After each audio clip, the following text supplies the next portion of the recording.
watching The 7 from WATE 6 on your side.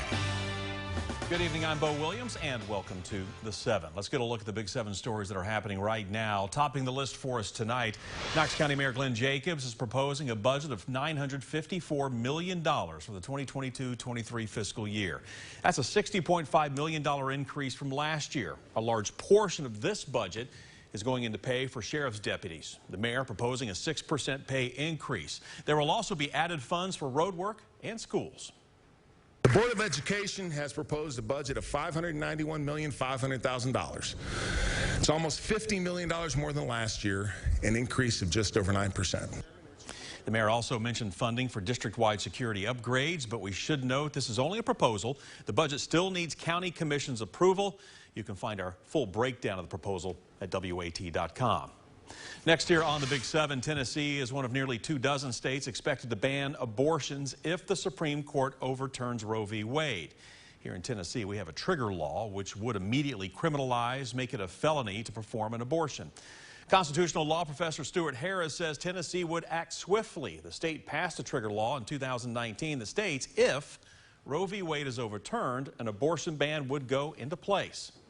It outlines abortion as a Class C felony, and the only exception if abortion is necessary to prevent death or serious injury to the pregnant woman, which could have a cascading effect over the next few years. One of those effects, Stewart says, it's possible states will go a step further.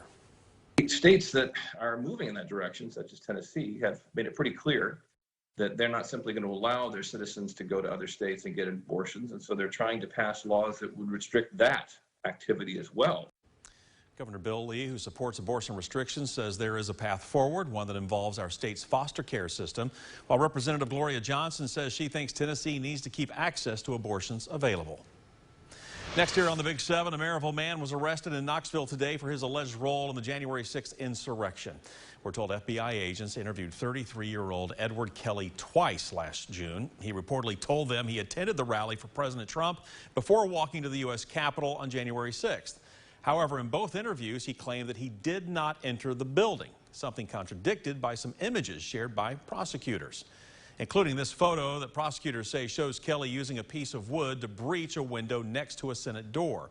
Kelly is now facing several charges, including destruction of government property and assaulting an officer. We will continue to follow Kelly's case through court for you. Next on the Big 7, Knoxville Police are asking for help locating a missing woman tonight. Take a look at your screen here for a second. This is 64-year-old Tanya Carter. She was reported missing from the Stonewall Apartments on Chapman Highway Wednesday afternoon. She has reportedly been spotted at the Cat bus stop just across the street from that apartment complex. Another person reported a possible sighting of Tanya at the Walmart on Chapman Highway earlier today.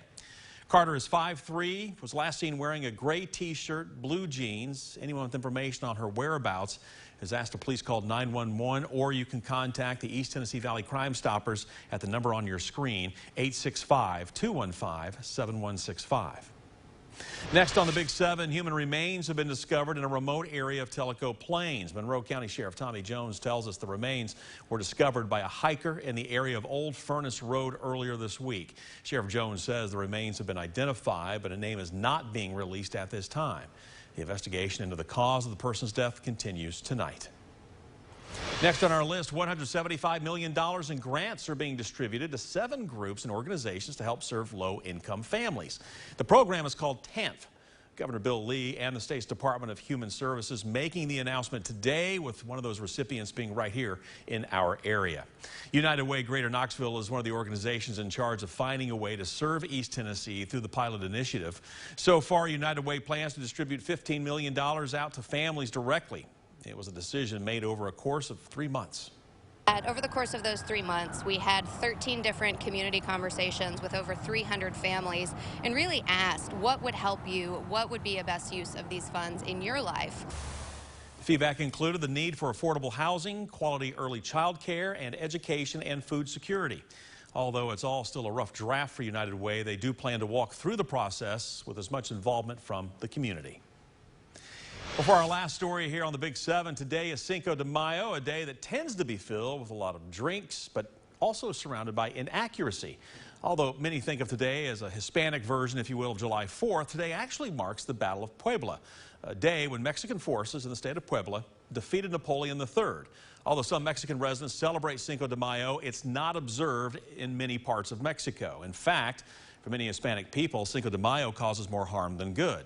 Inaccurate portrayals of Hispanic culture tend to appear on this day and, according to some, make a mockery of Hispanic traditions. That's why one local group is encouraging people to learn about the culture they are tapping into on Cinco de Mayo. We've been celebrating it here in the U.S. since the 1860s, basically our Civil War. So we have adopted it, and I think it's fascinating to try and understand why. Like, why as a society we took on this holiday and decided to celebrate it. If you'd like to dive deeper into true Hispanic traditions, Centro Hispano has events and activities year-round. Check out our website, WATE.com, for more information.